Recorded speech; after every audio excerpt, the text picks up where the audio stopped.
The Nando Blink Dagger should allow them some kill opening. This would be big. Ajit caught out of position, but he gets the Sunder off. I think they still kill him anyway, though. Round number 2, he almost solo kills Chemo, even 1v4. But he does die. And that's exactly what the doctor ordered for an Execration team struggling to stay in control this game. Lion at mid, careful. He's very squishy, but he's also in fog in a good position. You say that. But it's Nana in front for now. Moving on to Tims. He wants a piece of this IO. We'll be able to finish him off. It looks like that last Assyrian arrow comes in from the rear. Will kill him. Izaki has a finger. I think he's going to let it go momentarily. And RR blasts him in the face, secures the kill, and will live to tell the tale. Abed hesitating a bit to throw out the chakram and chase. Ends up being a 2 for 2, a Beastmaster and an IO for a Terrorblade and a Witch Doctor. So Nana eats a creep, and WG continue to ramp up the aggression here. Seems like the IO is public enemy number 1. Unfortunately, Nana, he's walked into dust, into trouble. The swap out, not enough. He still ends up going down. This IO needs armor or a Ghost Scepter. My god, he is squishy. That's before the Deso.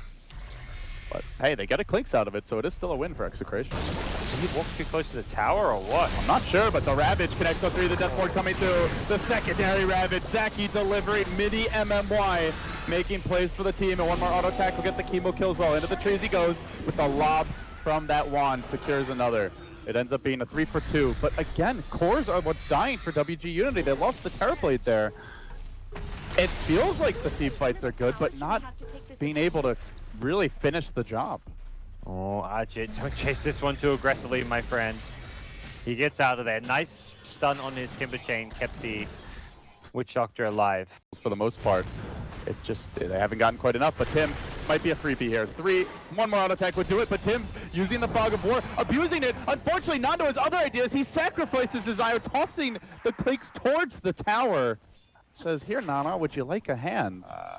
And Nana says, sure. Yeah, it looks like a good idea on paper, I have to tell you. Then you remember that Clinks has 1500 HP with Death Pact, and your tower actually tickles him. Not just the 1500 HP, but the max movement speed in Skeleton Walk, or close to max movement speed, 500.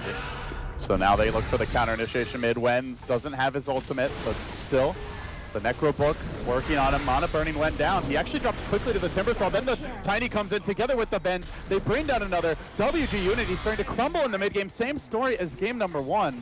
So they got out to a great start, and then just began to hemorrhage free kills, seemingly out of nowhere. This is a roast that's meant to go the way of WG.Unity. The Clinks plus Terrorblade is meant to be able to take this. They want to contest this, guys. They're looking for the casket of the pit. No, it's the Death Ward that starts it off with the Aegis, goes away to the Tiny. And then they make it out. For the time being, Timbersaw up on the high ground. He might have to Bloodstone deny. He's up to 17 charges. It'd be huge if he could live through this. Zaki gonna fall down in the pit. Ajit could be next. The Roar's cooling down. He's a bit low on mana. I don't think he'll be able to get it for this fight, unless Io gives him some. Tims has the bottle charges, though. I think they could bait them in and re-engage here, but not if Tims gets caught to start the fight. The tether slow on top. Abed losing those reactive armor charges. He might be a possible kill. Clinks thinks so. With the Deso engaged, he's forced the Bloodstone deny right as the killing blow was about to arrive. They can find a pick off near a tower. They get objectives, but what they will find is a Clink at bottom. They get him with the dust. And they now move in further with a bench stun to follow this up. Nana in quite a bit of trouble. Shredded by the Timbersaw and beaten down by the Tiny. The kills keep on ramping up. Not the ideal, it's the ideal hero pickoff, but as far as the position it's in, it doesn't immediately get them a tower. But actually, as I say that, Tiny's already on the, they relocate back and they get a tier 2 potentially. Do they try to fight this though? Witch Doctor's thinking about it. Moving into position is Wen. He has the blink, but he already used it to initiate. They don't have the relocate save. That's the big issue for Nando, and he gets stunned. There's the initiation. The follow-up comes through as they hex Tims on the way in, and they ravage to follow this one up. Tiny down, Tims 2, and now time for round number 2. Don't really see Nando getting out of here. Does have the TP scroll, but he walks right into the Lion. Actually, maybe he will. The Lion turns with the stun. They're busy dealing with other issues as Abed's arrived to try to clean up the backliners here. Again, the Witch Doctor falling, but Timbersaw on the run now. Doesn't have a TP or an exit plan necessarily. Just has to chain his way to freedom, and Nando still hunting in the trees with the teleport out. But he doesn't want to leave unless he needs to. It seems he will survive. As well as the cask, so it forced a fight, which Execration didn't really want to take. Stun on Nana, and the Glyph deployed as well. Nothing coming easily right now for the Clinks. They do have a Sentry Ward available. Relocate over the top 2. Nana needs to get out of here. The dust comes, just barely clipping him, and then Nando blinks forward, gets up the avalanche. The toss coming through as well, and then the chase forward onto Afu. WG.Unity just getting picked off time and again. When these heroes are isolated, they've been punished repeatedly. But Afu will make it out at the very least. Still Like A lot of deaths for the Clinks here down the stretch, guys. He's got 3 total, not that many, I guess, for the game, but they're coming all in a very small, compressed block of time. and at a really bad phase of the game where you don't want to give up kills.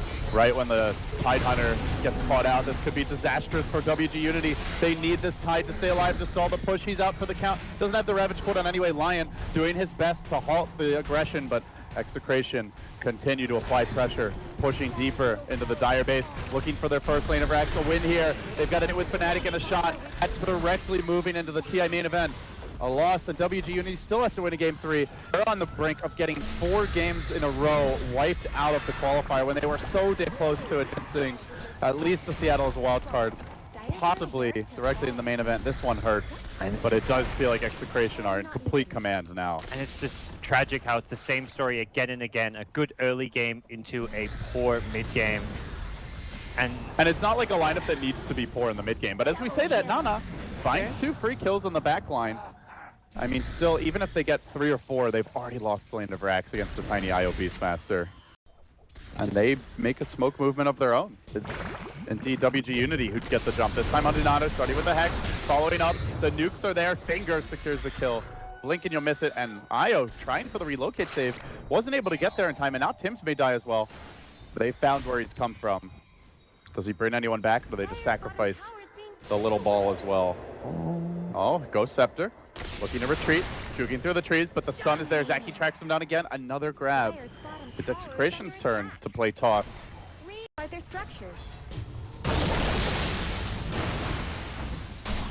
Killing spree. Own it.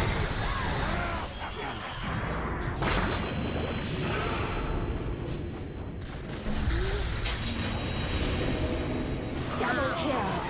Double kill. Another life to the King Mage.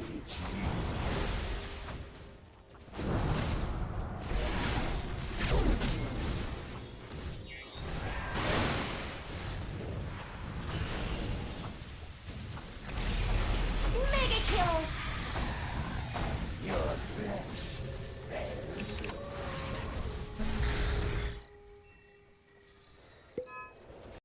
All right, well, we are back into the game now, folks, so we'll hop over there. And looks like we missed a tiny Venge going down. The trade was... someone just died on WG.Unity. I think it was the Lion. Was double checking to make sure the stream was back in. yeah. And looking at the net worth, it's still a top net worth Terrorblade. Klink's not far behind. Tide is going to scale well into the late game too, potentially. Oh, stun finds Nando though, and they look to chunk him down here, but the roar onto Nana, turning this one around. The Lotus were protecting him, and they begin to hit him with the club. Avalanche toss, not enough. The chain through, he's got the BKB, he pops it now. Ajit on the chase. They're going from more additional kills here. Abed chaining to the north, attempting the TP out. He will retreat, successfully escaping. Still Execration on the run, being hounded by Zaki. The orbs giving them vision and letting them know that he's in the neighborhood. He wants the 2-hero stun. He's going for a bit of a greedier play. Settles for Tim.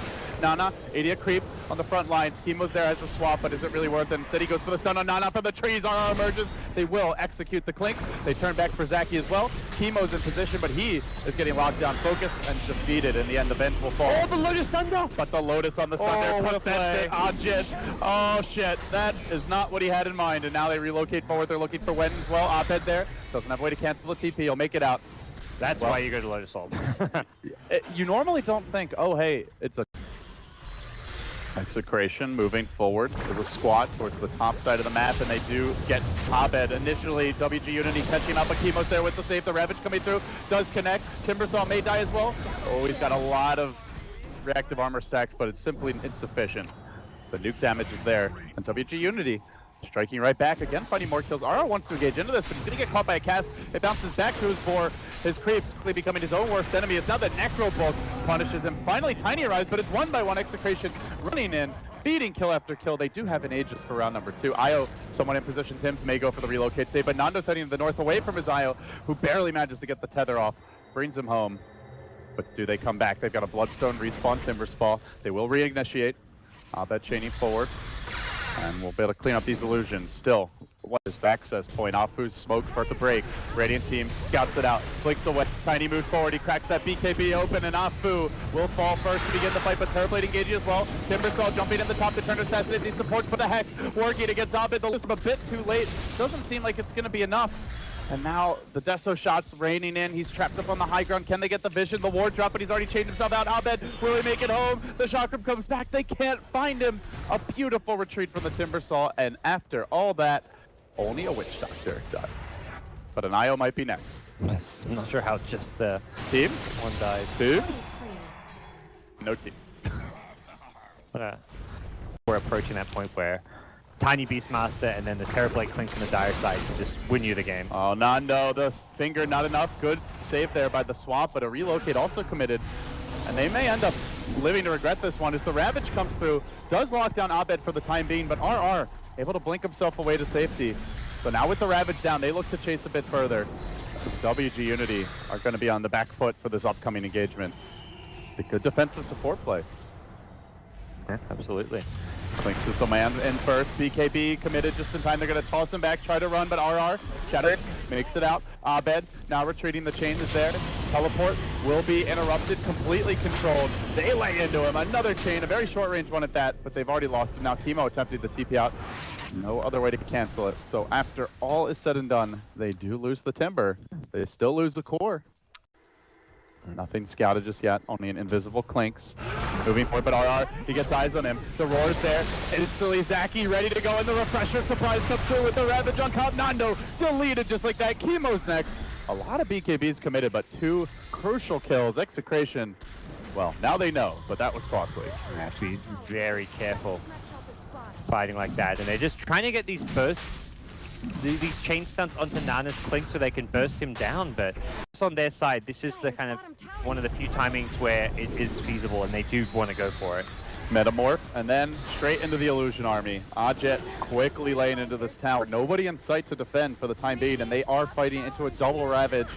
5. We'll keep an eye on them now. Timbersaw as well as Beastmaster have it for the Radiant, but both carries have it for the Dire. This may just be a free first lane of Rax. Not sure that Execration can realistically fight into it, but at the same time, I also feel like WG.Unity could just stick around. They do get the swap up to start the fight. It's on to Nana, beaten down rather quickly by the Tiny, but he manages to get off a cheese. He's back to full HP. Still, Nando brings him down. They're going to chuck that Tidehunter away. Already the Rax has been claimed. WG.Unity, they'll be content with that if they get out, or if they get more kills. Oh, Timber. Moving in, gonna force out the BKB. Achin thunders him though, and then the secondary Ravage on to Nando with the reflection. They get the kill there. Tim's is next. That's 3 dead. Make it 4. No buyback on the Tiny. This could very quickly become the second lane, possibly the game. Gem hitting the deck. It's an IO buyback. But as soon as they don't see this Tiny pressing that button, there's a possibility they stick around. WG.Unity, I guess, just feeling like they don't want to risk it. This is Warriors Gaming moving deeper on the mid lane. Gwen's here, looking for the jump. It's the Hex to start it off. It's on to Nando. The Ravage does not connect on the IO. Tether, relocate out. Ravage number 1 down. They do have a second. I think with that second being available, you just sacrifice the IO here. I think it's the most straightforward way to play this fight. Abed getting swapped out, but Nana blinking forward onto the Timber, so he goes down for the count. Can they find more kills? RR's there. The secondary Ravage comes through. It's just for the Beastmaster, but he too will fall. Out for 70, lacking buyback by 950 gold. As I think the Boots of Travel was the latest purchase, so now won't be able to rejoin the fight. And Execration in danger of going to a game 3 here. Looks like they're going to be able to close out WG.Unity, but they're down 3 for 40 seconds. God, that's basically Throner Megas. I think that's it. There's no rat play from Tiny. He's going to try for an avalanche. He gets hacked. He too will fall with that reflection coming through. This time there will be no relocate save. And this time, Warriors Gaming coming through in the mid game. Tiny will buy back, and WG just laugh. Yep, you're right. They're just going to go for the Megas and go for the Game 2 victory. WG are not done just yet. It was tested by Execration so far, but Nana's Clinks prevails once more, and I don't even think you can look at this game and say, oh, they needed to ban the Clinks, but it just didn't work. Yep. 2 times in the past 2 games. 15, 5, and 13 on the hero. Involved in 28 out of 40 kills. The 2 big heroes that just didn't work for me is the IO Tiny again. They're 20 of the 40 deaths. 50% of the deaths are coming from those 2 players, and That And just it- doesn't cut it. And it requires a lot, you know, you have to dual lane mid. It somewhat limits your options for other cores. And it felt like the jungle Beastmaster combined with the Io Tiny made it even tougher, where there just wasn't enough catch-up economy options for them down the stretch. Yeah, a few of those rotations also just not working out, like Beastmaster, the first smoke getting popped and not going on the Witch Doctor, trying to go on the Clinks, and then it backfires. I really think Raindrops has made Tiny Io a whole lot weaker. Yeah.